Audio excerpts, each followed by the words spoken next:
Bienvenue dans cette deuxième partie d'un topo consacré à la famille. Et cette partie va être consacrée principalement à l'éducation. On va voir quelle attitude les parents sont invités à avoir autant que possible, les valeurs principales qui semblent importantes de transmettre aux enfants. Ensuite, la dimension spécifiquement chrétienne, comment la partie chrétienne peut ou doit être transmise à des enfants. Et enfin, toute l'influence de l'extérieur, donc à la fois les partenaires, l'éducation nationale avec lesquels on est appelé à travailler, les médias, voilà. Donc voilà, toute cette partie-là sera consacrée à l'éducation. Il me semble important de rappeler que les parents se doivent d'être les premiers et les principaux éducateurs.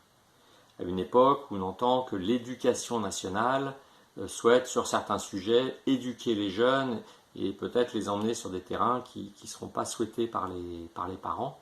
Donc en ce sens, c'est bien aux parents d'assumer cette responsabilité première, qui vont faire naturellement, ne serait-ce que en étant des modèles pour leurs enfants.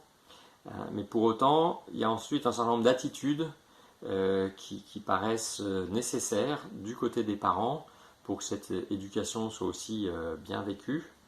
C'est à la fois la douceur, la douceur particulièrement maternelle, mais justement aussi peut-être chez le père quand il va vouloir transmettre certaines choses.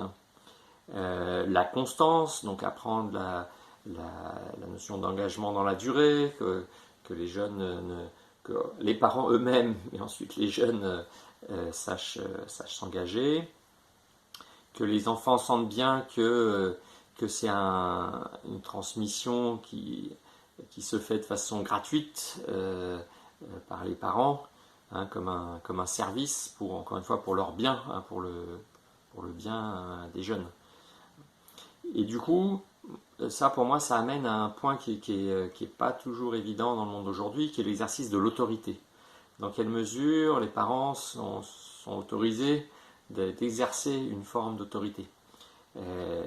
En fait, l'autorité va dès lors que les enfants vont avoir la confiance dans le bien fondé des parents, dans la bienveillance des parents, dans le fait qu'ils cherchent vraiment le bonheur et la croissance de leur enfant, et bien, quelque part, justement, l'enfant va accepter cette autorité qui est un service finalement que les parents exercent auprès de leur enfant.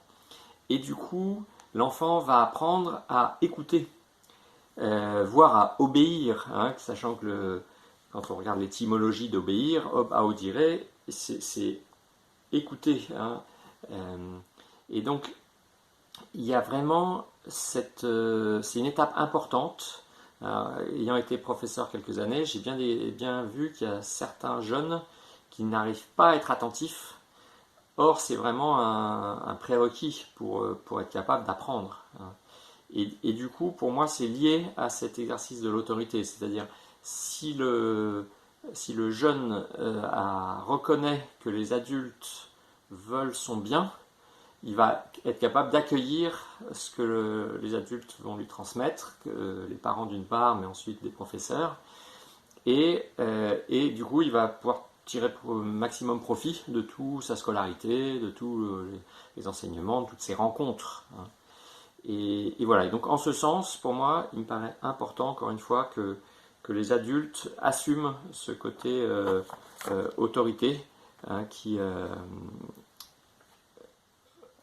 voilà, qui va à la fois permettre aux jeunes d'apprendre à écouter et quelque part qui va leur donner un cadre, des règles minimum, mais un cadre qui libère, un cadre dans lequel le jeune va être à sa place, déchargé d'un certain niveau de responsabilité, mais avec la responsabilité principale de croître en étant à l'écoute du milieu qui l'entoure et en particulier des adultes référents, qui sont ses parents.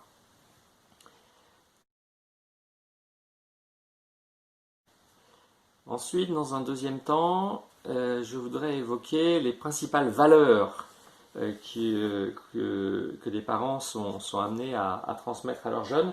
Alors pour ça, je me réfère à nouveau à l'ouvrage que j'ai évoqué dans la première partie, Les tâches de la famille chrétienne dans le monde d'aujourd'hui. C'est une exhortation Familiaris Consortio faite par Jean-Paul II en 2001. Il parle des valeurs essentielles à transmettre aux jeunes. Ce sujet, pour moi, rejoint ce qu'on entend souvent quand des parents viennent présenter un enfant au baptême, où on lui demande qu'est-ce que vous demandez à l'église, et les parents disent on aimerait qu'il reçoive des valeurs chrétiennes. Bon, alors on verra que c'est pas tout, justement, que la vraie dimension chrétienne, elle est d'abord spirituelle, mais qu'un certain nombre de valeurs essentielles sont effectivement aussi associées à l'Église et à la vision chrétienne. Alors, pour commencer, j'évoquerai la liberté par rapport aux biens matériels, que le jeune puisse progressivement découvrir que ce qu'il est a plus d'importance que ce qu'il a. Et ça, dans une fratrie, c'est l'occasion, autour des petits conflits qu'il peut y avoir sur des affaires, de bien passer ce message, et en particulier que l'affection des parents soit indépendante des résultats, par exemple, des résultats scolaires, soit indépendante des réussites, soit indépendante du coup des acquisitions. L'amour est inconditionnel pour chaque jeune, et après, à charge pour lui de développer ces qualités qui le rendront d'autant plus aimable. Une deuxième dimension importante, après la liberté. Alors il y a cette liberté par rapport au bien matériel, mais il y a la liberté en général, d'être capable de poser des choix libres, donc d'avoir une certaine maîtrise de soi, un accès à la réflexion, avec ce fameux âge de raison, et que le jeune soit de plus en plus responsable et capable du coup de poser des choix libres en réponse aux situations qui se présenteront à lui dans la famille, mais après dans toute sa vie. Comme cadre également par rapport à des choix de vie, il y a la notion vraiment de justice qui va aussi avec la notion d'amour. C'est-à-dire que la justice, c'est apprendre à faire des choix justes, équilibrés, qui ne laissent pas l'un par rapport à l'autre et qui paraissent encore une fois raisonnables et justes. Et dans l'amour, c'est-à-dire que la justice froide d'appliquer des règles ne suffit pas. Il faut aussi que ce soit adapté à la réalité, que par exemple peut-être celui qui est dans une phase difficile, qui est en souffrance, on fasse un effort supplémentaire pour lui, qui pourrait paraître injuste à premier regard, mais qui en fait va être pour lui un signe d'amour. Voilà. Et donc cette notion de justice et d'amour, ça s'oppose à tout ce qui est plutôt individualiste et égoïste, des tendances qui pourraient se développer naturellement chez un enfant qui va dans un premier temps chercher à satisfaire ses besoins propres. Mais donc c'est là qu'il y a un vrai travail éducatif pour faire prendre conscience que donc l'enfant n'est pas seul, qu'il a sa propre dignité, mais que chacun a sa dignité propre, et que du coup l'attention nécessaire à chacun, donc à soi-même, à ses parents, à ses frères et sœurs, et progressivement à un milieu de plus en plus élargi, sont nécessaires pour avoir une vie équilibrée. Voilà. Et du coup, ça amène après à toute la dimension de la vie sociale, où justement, plutôt que de prôner cette attitude individualiste et égoïste, avec entre autres justement cette recherche du plaisir qu'on a évoquée dans la première partie, là, une recherche simple de ses propres besoins, de son bien-être, de ses plaisirs, une approche chrétienne consiste à être plus dans une notion de service et d'être vraiment à l'écoute autant de ses besoins que des besoins des autres, et d'arriver à trouver des compromis pour faire des choix qui conviennent à tout le monde.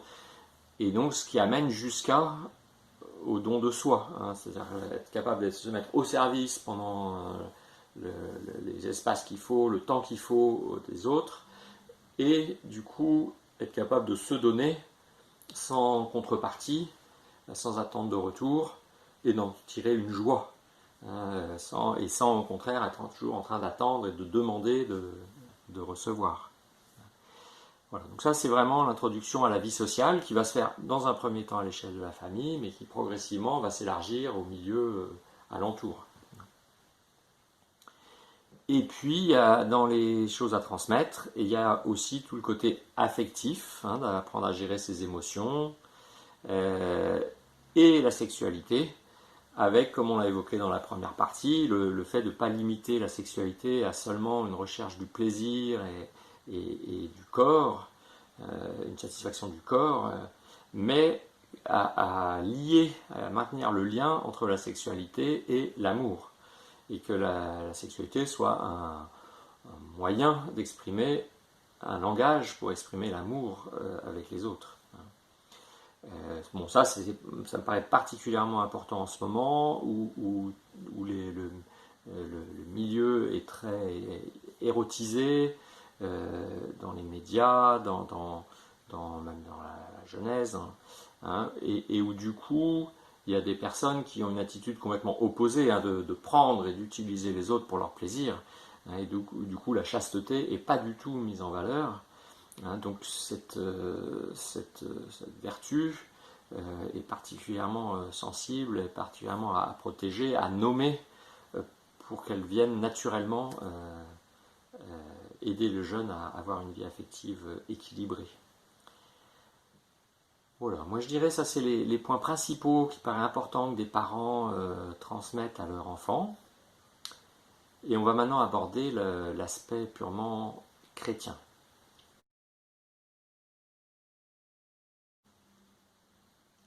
Pour aborder la dimension chrétienne de l'éducation, je vais me tourner vers l'Église, que je considère comme ma mère, celle qui me forme, et celle qui donc peut nous initier à beaucoup de choses.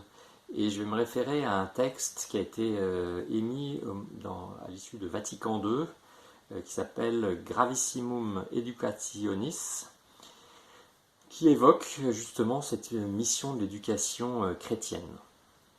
Je le cite et je le commenterai au fur et à mesure. L'éducation chrétienne ne vise pas seulement à assurer la maturité de la personne humaine, comme on vient de l'évoquer dans la première partie, mais principalement à ce que les baptisés, introduits pas à pas dans la connaissance du mystère du salut, ça c'est tous les topos que j'ai pu évoquer jusqu'à présent, deviennent chaque jour plus conscients de ce don de la foi qu'ils ont reçu. Et effectivement, les enfants dans une famille chrétienne vont recevoir la foi, je dirais, à l'insu de leur plein gré, par une transmission naturelle. Ils vont prier avec leurs parents, ils vont les rejoindre à la messe. Voilà. Donc, que les baptisés deviennent chaque jour plus conscients de ce don de la foi qu'ils ont reçu, qu'ils apprennent à adorer Dieu, le Père, en esprit et en vérité, avant tout dans l'action liturgique. Donc ça veut dire en assistant à des célébrations comme la messe, comme des offices, hein, peut-être aussi des retraites. J'ai été très touché, moi, ces dernières années, par des familles qui venaient accompagner un de leurs enfants dans un monastère pour faire une retraite spécifique, pour préparer une première communion, une profession de foi, et avec donc par exemple le père qui accompagne son fils en clôture chez des bénédictins. Voilà, ça peut être quelque chose de très beau. Et donc, pour poursuivre, donc, que les baptisés soient transformés par toute cette pratique religieuse qui va se faire progressivement, de façon à mener leur vie personnelle selon l'homme nouveau, dans la justice et la sainteté de la vérité.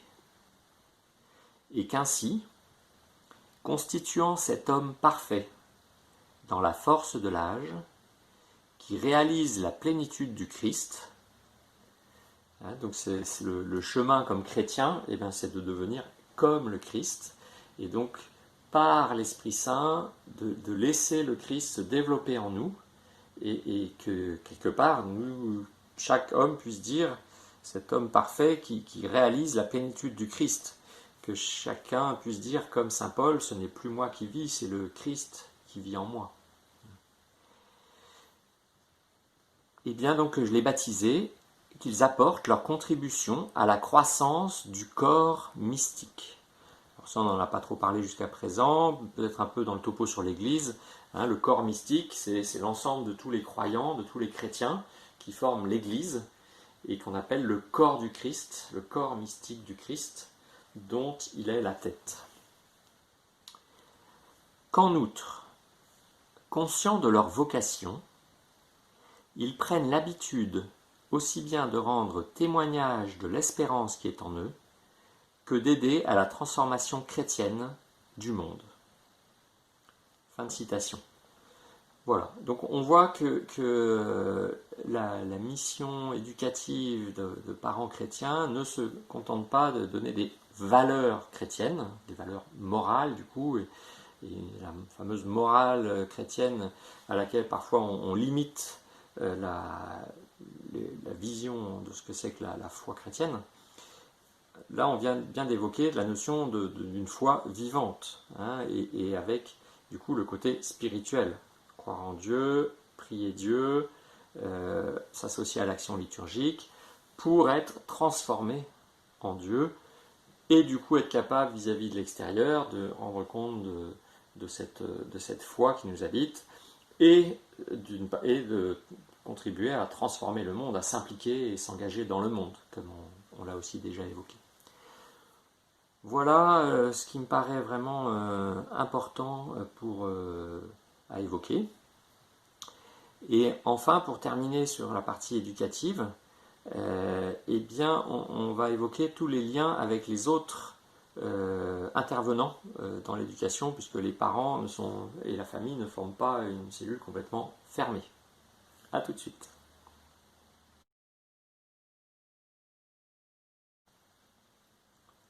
Quelles influences peuvent recevoir des jeunes dans le monde d'aujourd'hui? Elles vont être très variées. Moi, je voudrais commencer par l'Église, encore une fois, notre mère, l'Église. Est-ce que la vie ecclésiale, la vie avec d'autres familles chrétiennes, n'est pas un des meilleurs lieux de socialisation, d'apprentissage, par son côté bienveillant et relativement sain?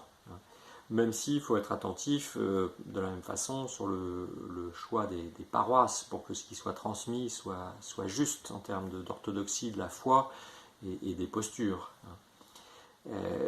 Sachant qu'il y a une famille qui peut servir de référence dans tous les cas, c'est ce qu'on appelle la Sainte Famille. Donc le Christ, élevé par Marie, sa mère, par Joseph, l'époux de Marie, c'est un modèle qu'utilisent beaucoup de chrétiens. J'ai des amis qui appelaient leur maison, qui avaient mis sur la sonnette de leur appartement Nazareth, qui est le lieu où Jésus et Marie habitaient. Et quelque part, ils ont beaucoup à nous apprendre. Hein, Joseph, comme responsable de la famille, qui n'a pas dit un mot dans la Bible, mais qui a agi quand il le fallait, en emmenant sa femme et son enfant en Égypte quand il a fallu fuir Hérode qui voulait tuer tous les enfants, qui a travaillé pour subvenir aux besoins de la famille, qui a formé son fils, voilà, et qui était visiblement aussi un homme qui était bien ancré dans la foi, un homme habité par la confiance. Et on dit souvent que Joseph, il est un peu à l'image de Dieu le Père, qu'on n'entend pas, mais qui agit et qui est solide. Et puis Marie, hein, alors j'en reparlerai à d'autres occasions dans certains topos, mais Marie comme image de mère, donc à la fois mère qui est complètement dans la confiance en Dieu, mère qui est dans la douceur, dans la bienveillance, qui essaie de transmettre le meilleur à son fils. Voilà, et donc Marie et Joseph sont vraiment un modèle de couple, à tel point que Jésus, qui était certes un homme, mais qui a aussi sa nature divine, va rester pendant 30 ans auprès d'eux. Et c'est pas parce que c'était un Tanguy un peu fainéant qui restait à coucouner au sein de la famille. C'est que quelque part, il a reçu suffisamment dans cette famille et ça avait un sens qu'il reste auprès de tels parents qui quelque part lui apprenaient et lui ont encore transmis des choses pendant 30 ans avant qu'il démarre sa vie publique et sa mission propre. Voilà, donc influence extérieure, ben, l'Église, la Sainte Famille, les autres familles chrétiennes, la paroisse comme lieu de vie, comme lieu d'engagement. Ça, c'est clairement une réalité. Par rapport à l'enseignement, comme j'ai commencé à l'évoquer, dans l'éducation nationale, il y a certains messages qui sont objectivement en opposition claire avec la vision chrétienne de la vie. Tout ce qui est sexualité, qui va être abordé de façon complètement mécanique, voire hédoniste, de recherche du plaisir, voire d'une fausse liberté, qui est la liberté de faire ce qu'on veut de son corps, alors que notre corps c'est notre être, et que justement on ne peut pas faire n'importe quoi avec notre être. Que, par exemple, le message tout bête que la sexualité est anodine, voire que l'avortement, c'est encore un autre sujet, mais que l'avortement n'est pas grave. Voilà, donc sur tous ces sujets-là, objectivement, il faut être très attentif aux messages transmis dans les établissements. Tout ce qui est vision de l'histoire aussi est assez erroné, soit marxisant d'une part, soit en ce moment c'est très opposé à une fierté nationale, à un récit national qui ferait qu'on aimerait son pays de façon naturelle. En ce moment il y a une sorte de mélange, on insiste sur le multiculturalisme, sur le fait que la France a reçu des influences nombreuses, et donc on ne peut plus assumer une histoire qui vient des Gaulois en assumant le Moyen-Âge, en assumant du coup l'apport de l'Église dans toute l'histoire de France, depuis les débuts, avec Clovis, avec Charlemagne. Voilà, tout ce récit national que ma génération a reçu, et surtout les générations précédentes, a été complètement détruit pour faire alors soi-disant pour ne pas prôner un nationalisme, mais finalement ça fait surtout des enfants qui n'ont aucun repère et qui ne connaissent pas leur propre pays et qui n'assument pas une forme de fierté nationale saine. Voilà, donc là-dessus il faut être attentif.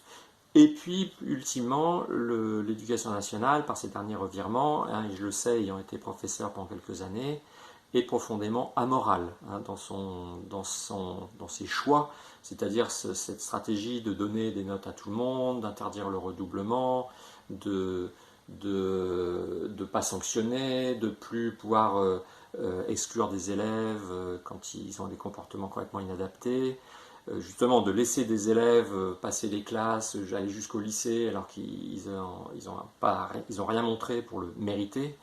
Donc il n'y a plus du tout ce qu'on a pu connaître, pareil dans ma génération et auparavant, d'une forme de mérite républicain qui permettait à des jeunes, par l'éducation, par l'école, de s'en tirer.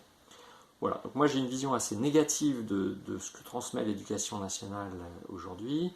Donc je pense que le minimum pour une famille chrétienne, c'est de ne pas mettre ses enfants dans l'éducation nationale, mais dans l'enseignement catholique, mais en ayant bien conscience que l'enseignement catholique a les mêmes programmes, a les mêmes contraintes complètement amorales là, de passage, de gestion des niveaux, le fait que le brevet, le bac soit donné à tout le monde, etc.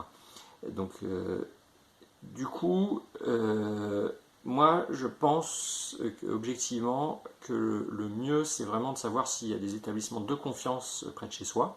Donc c'est vraiment très rare, maintenant il n'y a plus que la banlieue ouest à Paris, quelques établissements d'élite dans Paris ou dans les grandes villes.